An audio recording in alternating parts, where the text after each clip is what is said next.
পশ্চিমবাংলার বুকে পুলিশ প্রশাসন, যাকে নিয়ে আগে আমরা গর্ববোধ করতাম, পুলিশ ফোর্স, সেই পুলিশ ফোর্সের যে অধঃপতন হয়েছে, এই যে দীর্ঘদিন ধরে আমরা চটিচাটা পুলিশ বলে আসতাম, এর সৌজন্যে তো এই শান্তনুবাবুরাই এই কালীঘাট থানার মাথায় বসে যা যা কর্ম ঘটিয়েছেন, আর ওই ওয়েলফেয়ারের নাম করে যা যা হয়েছে গোটা পশ্চিমবাংলার মানুষ আমরা সবাই জানি।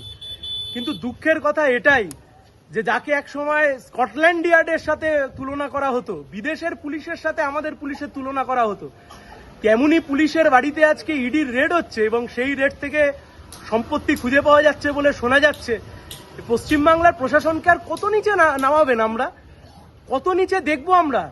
আর ইডি সিবিআইকেও বলিহারি, এত বড় বড় চুরি দুর্নীতির তদন্ত, যা তদন্ত ওদের হাতে ছিল, শিক্ষক নিয়োগ, গরু পাচার, কয়লা পাচার, সারদা রোজভ্যালি, বড় বড় মাথা ছেড়ে দিয়ে এই কবে শান্তনু, কবে দেবাশিস বাবু এদের পেছনে পড়েছে। এত বড় বড় মাথা থাকতে শেষে শান্তনু আর ওই দেবাশিস বাবুকে দিয়ে চালাতে হচ্ছে। কিন্তু তার সত্ত্বেও শান্তনু বাবুদের এই যা অধঃপতন, এহেন অধঃপতন পশ্চিমবাংলার পুলিশ প্রশাসনকে কোথায় নিয়ে গিয়ে দাঁড় করিয়েছে।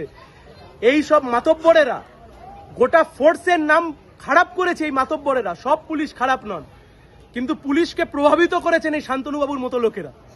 আজকে গোটা বাংলার মানুষ দেখতে পাচ্ছেন যে পুলিশ প্রশাসন নিয়ে যে কথা এতদিন ধরে আমরা বলতাম, সে কথা স্পষ্ট, সে কথা পরিষ্কার। ওই যে বাংলা সিনেমার পাশে দাঁড়াও বলে যারা গান গায়, তাদের একটা গান আছে, চোর পুলিশের পিরিত জমেছে। পশ্চিমবাংলার চোর পুলিশের পিরিত জমেছে। চোর আর পুলিশ এখন কার বাড়িতে রেড হবে আর কার বাড়ি থেকে উদ্ধার হবে, সেটাই সময় দেখবার।